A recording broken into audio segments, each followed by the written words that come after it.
Hi, I'm Daniel. I'm JC. This is just my DIY. Today we are so excited to bring you this tutorial, and it is sharing all the basics that you need to know to get started with our favorite craft, which is sublimation. To get started, sublimation, what is it? Sublimation is where you print out designs using a special ink that turns into a gas when heated and infuses into sublimation ready surfaces. This varies from the use of something like a vinyl product which sits on top of the surface and instead infuses itself into the surface, as you can see by the glare. That's right. Sublimation gives you really nice designs that are bright and it can be colorful and long-lasting.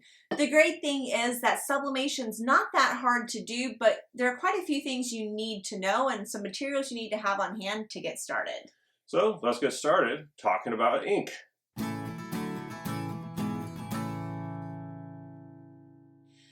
So for sublimation, you do need a special kind of ink. We first started out with Cricut's infusible ink, which comes in sheets like this that you can cut on your Cricut and infuse into your blanks. Or markers, which also have infusible ink that you can draw whatever your heart's desire and put it on whatever your heart's desire, as long as it's accepting of the sublimation process.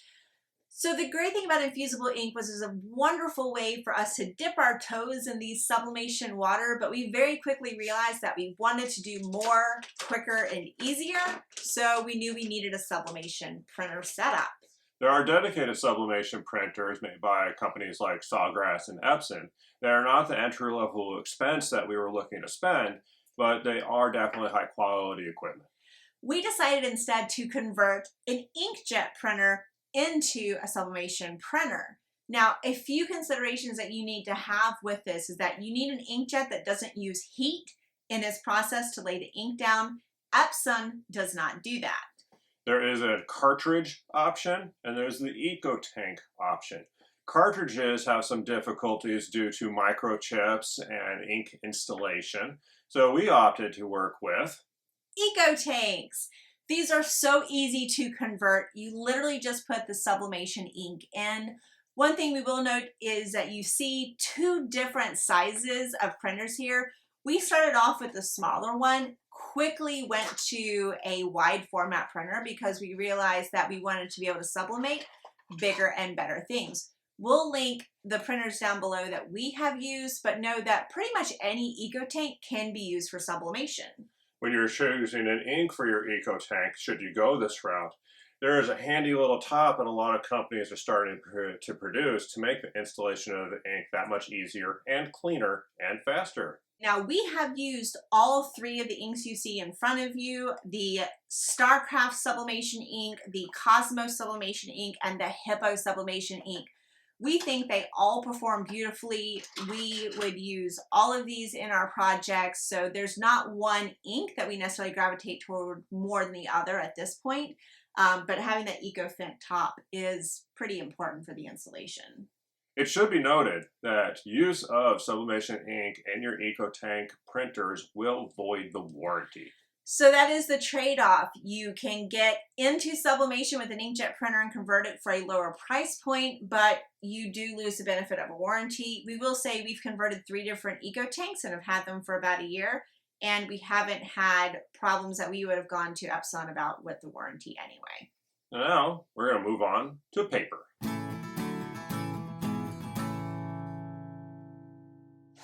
What we have here in front of us is a variety of sublimation papers that we have used over the course of our journey. We highly recommend using a specific sublimation paper. That's because sublimation paper is designed to both soak up the ink as well as release it. Yes, Cricut does tell you with the infusible ink pens that you can use laser copy paper. Yes, that works great. And yeah, some people actually use laser copy paper in their sublimation printers. However, if you want to hit the highest quality markers, you should consider a paper specially designed for sublimation. The quality outcome of it is just significantly better. Like, we notice a difference in the vibrancy and the detail when using an actual sublimation paper. Now, one thing you should know is that sublimation paper does have a specific side you're supposed to print on. All of them have a front and a back.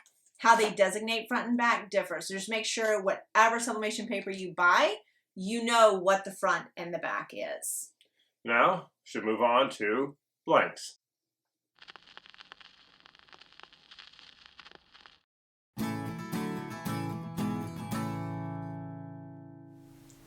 This is really where it starts getting super fun because you can make so many different things with sublimation. Now, the first thing you need to understand about sublimation blanks is what makes something sublimatable. Poly. Poly makes it sublimatable. Almost everything you see here is predominantly coated or is some sort of polyester or like material. Poly material, that's right. The hard blanks have a poly coating on them. The materials range from probably, I think we have 90 to 100% polyester. Know when it comes to material itself, the higher the poly count, the longer lasting your design is going to be, the brighter it's going to be as well. So obviously 100% is best. If you go below that, we recommend not going below like 75% polyester in fabrics. Something you notice about all of these sublimation blanks in front of you is they completely lack color. That's right. We like to use white sublimation blanks because sublimation ink in and of itself doesn't have a white toner to it. There's no base layer, so you can't sublimate directly on something that is dark. So that's one thing you want to keep in mind whether you're looking at fabrics or looking to buy sublimation blanks. You'll need to make sure you stay in the light family of colors to get the best color representation. Now, we started finding these at Pro World Ink, a good resource for affordable quality products. Since then, though, we've discovered Johnson Plastics Plus, which has become our go-to sublimation blank resource. They have a huge selection, like probably the biggest we found on any one website. They also have excellent customer service and quality data material sheets that will help you in your sublimation process. They also have really fast shipping. Shipping costs really depends. Right now they offer free shipping on orders over $149, and so we tend to buy in bulk so we can get that free shipping. Just for full disclosure, we will say we are part of the Johnson Plastics Plus influencer program, but the reason that we wanted to join that is because we love shopping with them. Now, if you're in a pinch and need something immediately, keep in mind that because Cricut does have the mug press, you can find Cricut mugs at your local hobby stores like Michael's or Hobby Lobby, but those do have the Cricut logo on the bottom, whereas when you buy blanks at a place like Johnson Plastics Plus, you'll have totally blank items to work with. Now, I think we need to move on to heat sources. Yes, about to get hot in here. Woo!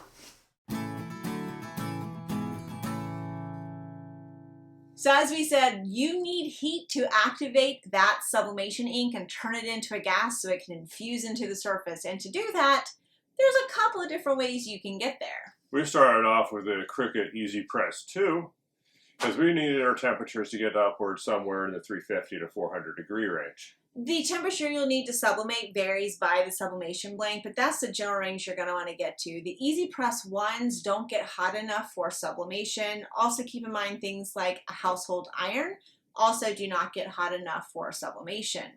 Now, we loved the EasyPress 2s for, our hard blanks. Where we started running into issues is when we started moving into softer substrates. We started getting a lot of ghosting with it. So we moved along to this 8-in-1 swing away StarCraft heat press. What is great about having a dedicated heat press, whether you have the clamshells or the one we have, which is a swing away, is that they provide even pressure, which is something that we started struggling with when it came to the Cricut EasyPresses. An important consideration for your heat pressing needs is size of the unit that you actually are going to be working with. There are some things where this little guy is adequate, he'll do the job. This guy will definitely do a lot more jobs seamlessly. And this one will do a lot more. The common wisdom in the crafting community is to buy the largest heat press that you can reasonably afford because it's easier to press small things on a big heat press than the other way around. However, we'll say you just really need to think through what you plan to do with your sublimation and then select the best flat heat press for that need. Now, these heat presses are great for items that are flat. It's great sign language here. But in case you're trying to work with something that's round, we have a whole different ballpark. Why don't we give them a preview? That's right. There are a few different ways to sublimate those cups, mugs, tumblers, all those round objects. Our StarCraft Sublimation Heat Press was an 8-in-1, so it came with all these different attachments for tapered or straight mugs, and is a great option for a variety of materials. You can also use a convection oven, which gives you the most flexibility in the size, shape, all that, items that you want to sublimate. And then, of course, our beautiful little Cricut Mug Press, even though it is a little more limited and only does straight item blanks, like mugs, straight skinny tumblers, that sort of thing, it's such an elegant and easy to use solution that we definitely love our Mug Press. Now, to be noted, this over here you're probably not going to use for anything else with sublimation, but if you get the idea that you should be using this convection oven for cooking food, or for some reason a Cricut Mug Press to make popcorn or grilled cheese, then we will recommend that you do not eat out of something that you have sublimated in, because sublimation ink is probably not good to ingest. Absolutely. And speaking of, I think that's a great transition to a very important topic, and that is sublimation safety.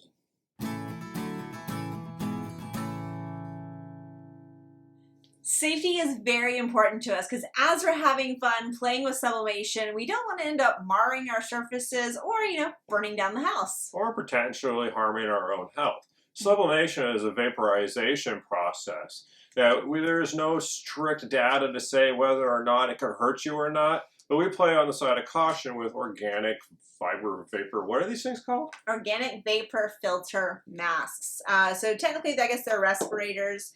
We encourage you to do your own research and make the best decision for you and your health, but this is what we use, and we try to use it as often as possible when we're doing a lot of sublimation.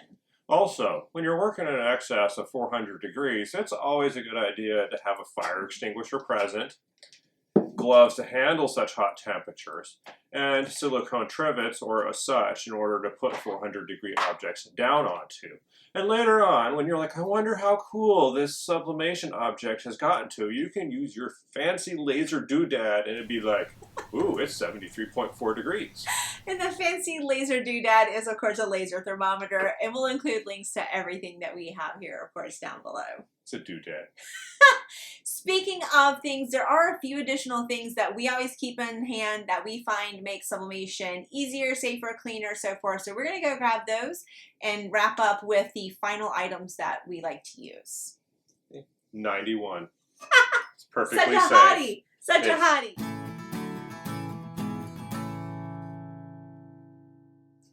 What we have here in front of us are necessary accessories for the sublimation process. We'll start off with talking about the butcher paper because we use so much of this. Butcher paper is used to protect your heat presses from any additional vapor that may come around. You don't want that ink getting on your heat presses because then it's going to end up on your next projects.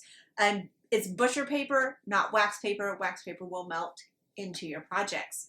Up next, we'll talk about our heat-resistant tape. You want to keep those designs firmly in place. This is actually the Cricut heat-resistant tape that we love using this stuff. We also have some cleaning supplies like 99% alcohol in a spritzer bottle with a microfiber rag in order to clean the surfaces free from debris and greasy fingerprints. I always touch the Sublimation Blanks.